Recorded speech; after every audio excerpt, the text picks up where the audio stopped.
கொஞ்ச நாள் மட்டும் கொஞ்சம் லைட்டாக சந்தோஷமாக போகிற மாதிரி ராகினிக்கு திருப்பி கொடுக்குற வேலைகள்லாம் வந்து விஜய் காவேரி 2 பேருமே பார்த்து ஒரு மாதிரி இன்ட்ரெஸ்டிங்காக போயிட்டு இருந்துச்சு மகாநதி சீரியலும். ஆனால் வந்து அதுக்கு பிறகு இன்னும் கொஞ்சம் கதையை கொண்டு போகணுமேங்கிறதுக்காக வெண்ணிலாவை கொண்டு வந்தாங்க.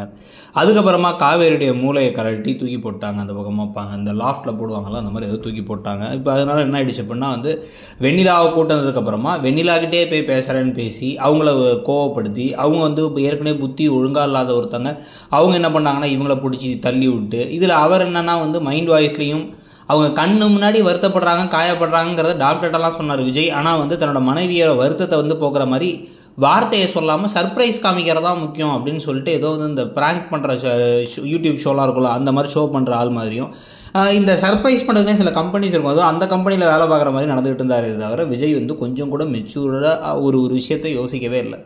ஸோ அதன் விளைவு இப்போ கடைசியில் வந்து இப்போ தனியாக தவிச்சிட்டு இருக்காங்க இப்போ காவேரி. ஆனால் காவேரி மேலே எனக்கு அவ்வளோ காதல் இருக்குங்கிறத இப்போ விஜய் வந்து காவேரி கிட்ட சொல்லாமல் யார்கிட்ட சொல்லிட்டு இருக்காருன்னா வந்து குமரன் கிட்ட சொல்லி குமரன் இனிமேல் கொஞ்சம் கொஞ்சமாக ஹெல்ப் பண்ணுவார்னு தோணுது. இதுக்கு நடுவில் நிவினும் வந்து கான்ட்ராக்டுக்காக கல்யாணம் பண்ணிதாலும் அவர் உங்களை காதலிக்கிறேன்னு சொன்னாரே அப்படின்னு சொல்லும்பொழுது அது என்கிட்ட சொல்லலையே, அது எப்படி என்கிட்ட சொல்லாமல் உங்கள்கிட்டலாம் சொல்லியிருக்காரு, அவர் என்னை வெளில துரத்த தானே பார்த்தாரு அப்படிங்கிற மாதிரி காவேரி கேட்க, இல்லை அதுதான் எனக்கு புரியல, அவர் உங்கள்கிட்ட ஒரு தடவை கூட காதலிக்கிறேன்னு சொல்லவே இல்லையா அப்படின்னு சொல்லிட்டு மாற்றி மாற்றி அவங்க பேசிக்கிட்டு இருக்க இந்த சமயத்தில் இந்த விஷயத்தை பார்த்த யமுனாவுக்கு ஒரு பெரிய ஷாக்காக இருக்குது.